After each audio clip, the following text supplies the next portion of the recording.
There were many different execution methods used throughout history to bring the life of a condemned person to an end. One of the most common execution structures used was the gallows, which sat on top of a scaffold, and the point of the gallows was to send a prisoner through a trapdoor or to see them strangled to death on the wooden crossbeam.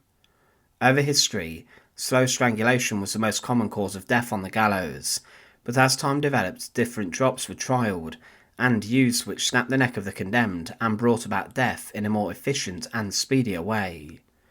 There were of course some botches along the way, but inside different lands and countries there were different variations of hanging used, and inside of Austria and other lands that became under the control and influence of the Austrians, there was a method known as the Austrian Gallows, which was very different to a traditional gallows and the long drop, and this often public execution was done at the end of the Second World War inside different countries. Welcome to the Fortress.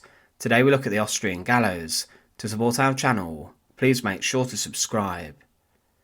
Executioners trialled and tested different methods of hanging throughout the centuries, and in America they even developed a gallows that sent a condemned person high up into the air, and this was known as the upright jerker.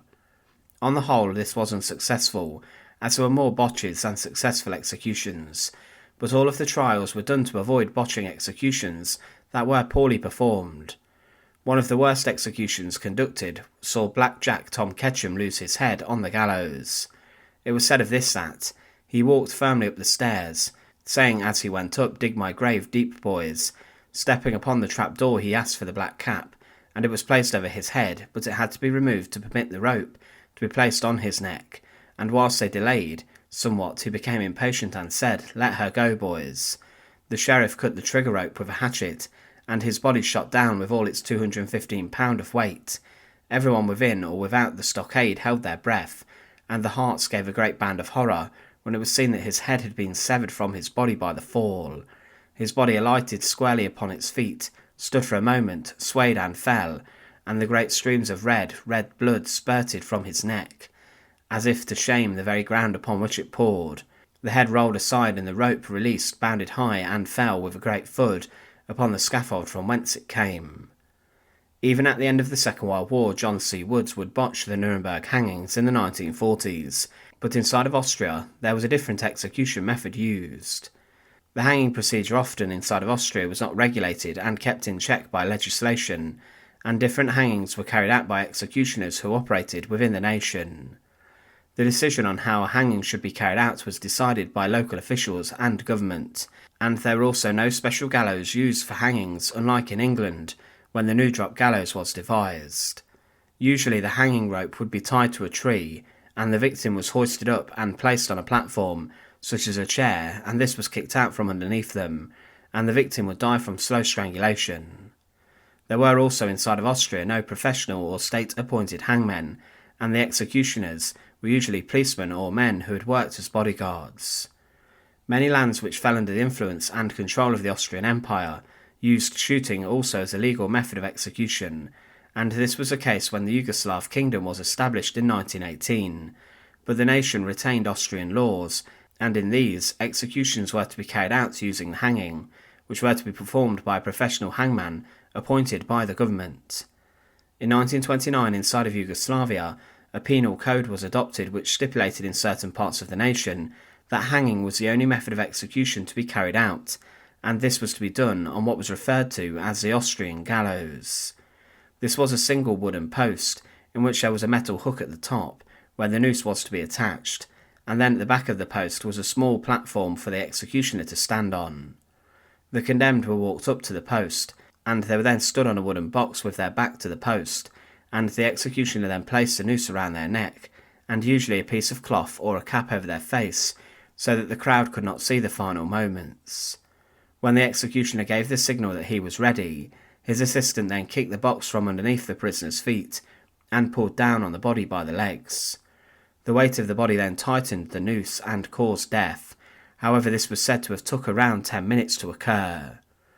Hangings at this time were usually carried out on the Austrian gallows within the walls of a prison, so that the general public could not see what was happening, and appointed to oversee the execution were judicial inspectors, a doctor, and also a priest. The priest would provide spiritual guidance to the condemned in their final moments, but the doctor was there to confirm that death had occurred with the stopping of the heart. Also allowed to witness the execution were two representatives of the local community, the prisoner's closest relatives and the defence counsel, as well as local police and law officials. Some honourable male citizens could also apply to witness executions on the Austrian gallows, but many people managed to gain access to witness these executions without having the proper permission. But sometimes the executions were much more public. For example, in 1925, a crowd of over 3,000 men, women and even children had gathered inside the yard of a district court to witness a hanging on the Austrian gallows. The Austrian gallows was also used to hang people simultaneously on different posts, and each of the condemned were brought out separately, so they could not witness the executions of the others. The judgment was not usually read, but was printed out and distributed amongst the witnesses. It was a variation of pole hanging, which was used also during the Second World War, where a prisoner had a system of ropes and pulleys tied around them, and they would be secured in the air by a chest sling across them. The executioner and his assistant then passed a system of ropes through the top and bottom of the pole, and when ready the chest sling was released. As the condemned jerked downwards, the executioner manually dislocated the neck, pushing the head to one side, and death was said to have occurred in a matter of minutes. This was very similar to the Austrian gallows, and was much more technical than when it was first used, and when performed right, it could be carried out very quickly. After execution was carried out on the Austrian gallows, the body of the condemned was usually left on the post for some time, possibly even hours, and then under the cover of nightfall, they would be cut down and buried in the evening within the local cemetery, if this was allowed. The body was also at times given to the family of the condemned, if they wanted to bury them in their own family plots. But at the end of the Second World War, inside of different lands, post-hanging or the Austrian gallows took the lives of many high-ranking war criminals, such as Kurt de Luger, Karl Hermann Frank, and Ferenc Szalasi. These men were prominent politicians and officials who worked for the Nazis or were in collaboration with them, and their actions resulted in the execution and torture of thousands of people, with their own executions being conducted in public. Szalasi, for example, was a politician who was executed on the post, along with many other people. The Austrian gallows were also used to execute a number of women who had collaborated with the German enemy. But the Austrian gallows was an execution method which was adopted by nations who had lived under Austrian influence, and in Yugoslavia they decided to keep the laws of the Austrians, and with this they deployed the Austrian gallows to take the lives of many people.